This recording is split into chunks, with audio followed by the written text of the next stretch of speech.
पिछले वीडियो में हमने रक्त, श्वेत रक्तकण, लाल रक्तकण और बिंबाणु के बारे में पढ़ा था। बच्चों, यदि हम इसको अंग्रेजी भाषा में समझ लें तो हम ज़्यादा अच्छे से, ज़्यादा आसानी से समझ पाएंगे। चलिए इन शब्दों को समझते हैं। रक्त, रक्त जिसे हम ब्लड कहते हैं इंग्लिश में। प्लाज्मा, प्लाज्मा को प्लाज्मा ही कहा जाता है।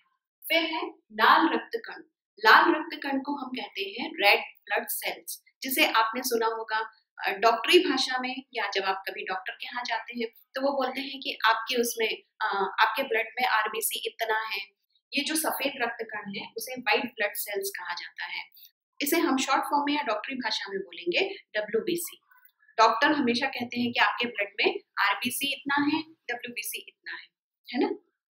फिर है बिंबाणु, बिंबाणु प्लेटलेट कण, इसे इंग्लिश में भी प्लेटलेट्स ही कहा जाता है, लेकिन इनकी जो संख्या होती है ना वह लाखों में होती है। चलिए अब हम पाठ के अंदर प्रवेश करते हैं। जैसे ही अनिल ने माइक्रोस्कोप की स्लाइड में खून की एक बूंद को देखा तो वह आश्चर्य से उछल पड़ा। रक्त की एक बूंद में इतने सारे कण, उसने कभी सोचा भी नहीं था। इन कणों को तो देखकर उसे ऐसा लगा जैसे उसके सामने बालूशाही रख दी गई हो। और दीदी भी बोली, हाँ, यह बिल्कुल बालूशाही की बनावट की दिखते हैं, गोल, दोनों तरफ से अवतल अर्थात दबे हुए। बच्चों, बालूशाही एक तरह की मिठाई होती है। रक्त या खून की एक बूंद में लगभग 40 से 55 लाख तक के कण होते हैं, जिनका रंग लाल होता है। ये कण रहते हैं, ये हमारे शरीर में वो दिन रात काम करते रहते हैं। हम जो हवा लेते हैं, हवा अर्थात सांस लेते हैं, जिसमें हमारे शरीर के अंदर ऑक्सीजन जाती है, हर इस ऑक्सीजन को शरीर के हर भाग तक पहुंचाने का काम इन्हीं कणों का रहता है। और ये कण धीरे धीरे नष्ट होते जाते हैं, क्योंकि इनका जीवन काल 4 महीने का होता है। लेकिन एक साथ ये पूरी तरह नष्ट नहीं होते। ये कुछ आज खत्म हुए तो कुछ कल, कुछ परसों, और ये पूरी तरह से खत्म नहीं होते। जब एक खत्म होता है तो दूसरा पैदा होता है। इस तरह से ये हमारी बॉडी में, हमारे शरीर में बनते और खत्म होते रहते हैं। जहाँ ये नए रक्तकण बनते हैं वह हड्डियों के बीच का भाग मज्जा कहलाता है, जहाँ ऐसे कई कारखाने होते हैं। रक्तकणों का निर्माण होता है। इन कारखानों में प्रोटीन, लौह तत्व, विटामिन रूपी कच्चे माल की जरूरत होती है।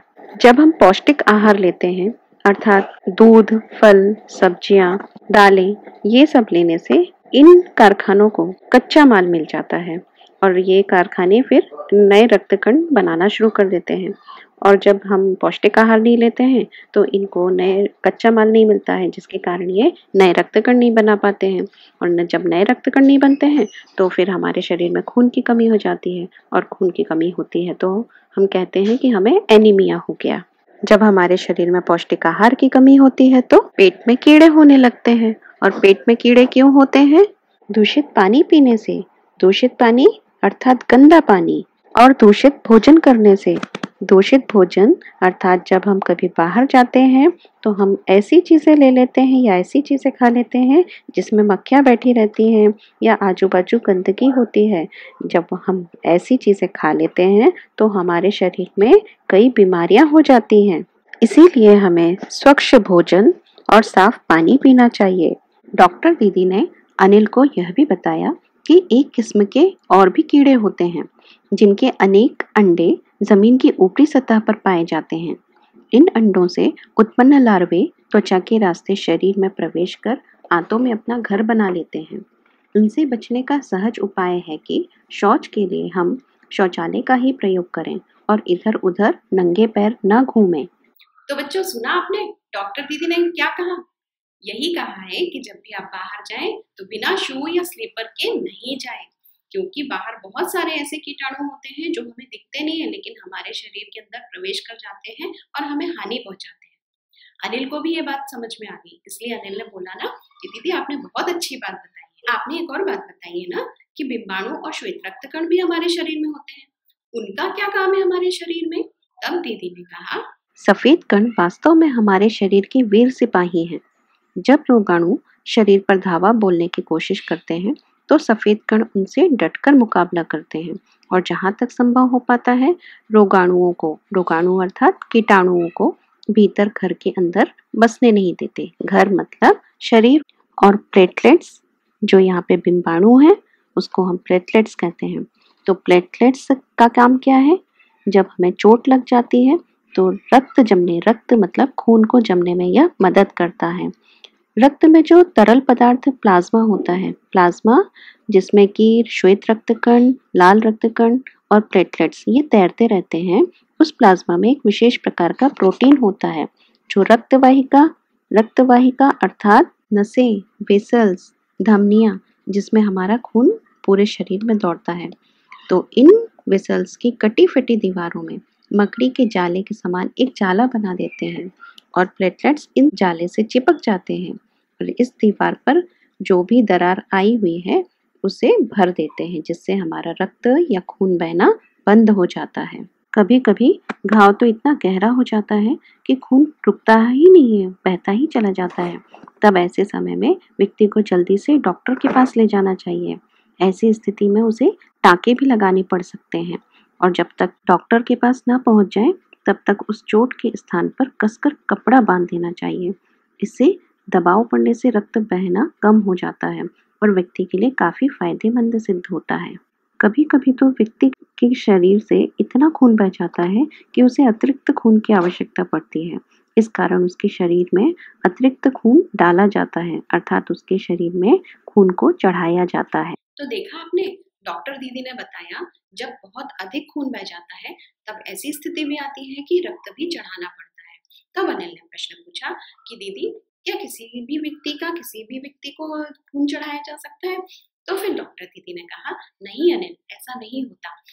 कुछ विशेष गुणों के आधार पर ही रक्त को 4 भागों में बांटा जाता है और जिस भी व्यक्ति को रक्त की जरूरत होती है उसके पहले ब्लड की जांच की जाती है और जांच करने के बाद जिस भी रक्त समूह अर्थात ब्लड ग्रुप, तो जिस भी ब्लड ग्रुप का मैच उस व्यक्ति के ब्लड से हो जाता है तब फिर उसको वही ब्लड दे दिया जाता है, इसका मतलब वही ब्लड चढ़ा दिया जाता है। तब अनिल ने एक प्रश्न किया कि यदि वही ब्लड ग्रुप का कोई व्यक्ति ना मिले फिर क्या करेंगे? तब डॉक्टर दीदी ने कहा, ऐसी आपात स्थिति मतलब अचानक मुश्किल में पड़ जाने वाली स्थिति। ऐसी आपात स्थिति के लिए ब्लड बैंक बनाए गए हैं।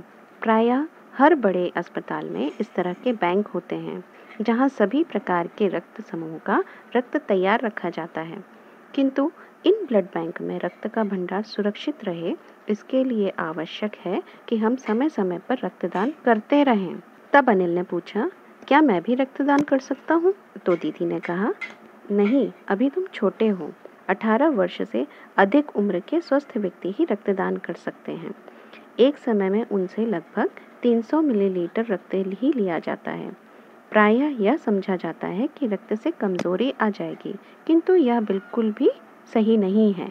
हमारा शरीर इतना रक्त तो कुछ ही दिनों में बना लेता है। वैसे भी शरीर में लगभग 5 लीटर खून होता है। इसमें से यदि कुछ रक्त किसी जरूरतमंद व्यक्ति के लिए जीवन दान बन जाए तो इससे बड़ी बात क्या होगी? दीदी ने समझाते हुए कहा। फिर तो बड़ा होकर मैं नियमित रूप से रक्तदान करूंगा, अनिल ने कहा। तब डॉक्टर दीदी ने अनिल को कहा, शाबाश अनिल, और अनिल की पीठ ठोकी। पीठ ठोकने का अर्थ है शाबाशी देना या इनकरेज करना, कि उसे प्रोत्साहित किया उन्होंने। तो बच्चों, आया आपको यह पाठ पूरा समझ में? क्या होता है रक्त और इसके अंदर जो प्लाज्मा होता है उसमें क्या चीजें होती हैं? लाल रक्तकण, श्वेत रक्तकण, बिंबाणु जिसे हम प्लेटलेट्स कहते हैं, आरबीसी, डब्ल्यूबीसी। अब आ क्या समझ में? क्या स्थिति होती है यदि हम बाहर का खाना खाते हैं और क्या स्थिति होती है जब हम पौष्टिक आहार नहीं लेते हैं? इन सारी चीजों को तो अब आप समझ ही गए हैं और इसका अर्थ है कि आपने पूरे पाठ को बहुत अच्छे से समझा है। तो बच्चों, आइए अब हम इसके जो कठिन शब्द आए हैं उनको भी देख लें। जीवन काल। जीवन काल का अर्थ होता है आयु। हम जीवन काल को आयु भी कहते हैं, उम्र भी कहते हैं। गोश्त। गोश्त का अर्थ होता है मांसाहारी भोजन। जो लोग नॉन वेजिटेरियन होते हैं या जो मांसाहारी होते हैं वे मांसाहारी वाला भोजन करते हैं, जैसे अंडे खाना, मछली खाना, ये भी पौष्टिक आहार है उनके हिसाब से। फिर आवश्यकता अनुसार। आवश्यकता अनुसार का अर्थ होता है जरूरत के अनुसार। दूषित खाना। दूषित अर्थात होता है गंदा। हमने पढ़ा कि दूषित भोजन, दूषित जल यदि हम लेते हैं तो हमारे शरीर को कितनी हानि होती है। फिर आता है खाद्य पदार्थ। खाद्य पदार्थ का अर्थ होता है खाने का सामान। फिर आता है रोगाणु। रोगाणु का अर्थ होता है कीटाणु, जो हमारे शरीर को नुकसान पहुंचाते हैं। ऐसे कीड़े, ऐसे सूक्ष्म सूक्ष्म जीव जो हमें दिखते तो नहीं है लेकिन हमारे शरीर को नुकसान बहुत पहुंचाते हैं। फिर उसके बाद है आपात स्थिति, अचानक मुश्किल में पड़ जाने वाली स्थिति। कभी कभी ऐसा होता है कि हमारा एक्सीडेंट हो जाता है और हमारे पास कोई भी नहीं होता है, फिर तो उस स्थिति को बोलेंगे आपात स्थिति। या कभी कभी ऐसा होता है ना कि रात को हमें बुखार आ गया और हमारे पास कोई भी नहीं है, फिर एकदम से डॉक्टर के यहाँ भागना पड़ता है, तो उस चीज को भी हम बोल सकते हैं आपात स्थिति। अच्छा बच्चों, यहाँ पर पुनरुक्ति शब्द आए हैं, तो पुनरुक्ति शब्द क्या होते हैं पहले इसे हम देख लें। किसी भी शब्द के 2 या 3 बार दोहराए जाने को पुनरुक्ति शब्द कहते हैं। जब भी कोई 2 शब्द या 3 शब्द, वैसे तो हमेशा ही 2 शब्द आते हैं लेकिन कभी कभी 3 शब्द भी आ जाते हैं, तो 2 शब्द जब लगातार ही आए उसे हम पुनरुक्ति शब्द कहेंगे। जैसे यहाँ पर जो हमारी बुक है, हमारी पुस्तक है, उसमें जो दिए गए हैं वे शब्द मैं बता रही हूँ आपको। छोटी छोटी ये शब्द आया है, फिर होते होते और धीरे धीरे, ये कुछ पुनरुक्ति शब्द आए हैं। फिर इसके बाद आपने देखा एक मुहावरा भी आया है। वैसे तो 2 मुहावरे आए हैं, पहला है हमारा भानुमति का पिटारा और दूसरा पीठ ठोकना। पीठ ठोकना अर्थात प्रशंसा करना या उत्साहित करना या प्रोत्साहित करना। इसका वाक्य जो बनेगा, परीक्षा में प्रथम आने पर मेरे पिताजी ने मेरी पीठ ठोकी। आशा है बच्चों यह पाठ आपको समझ में आया होगा। यदि नहीं आया है तो आप मुझे कमेंट्स करके बताएं, मैं आपको पुनः समझाने का प्रयास करूंगी। धन्यवाद।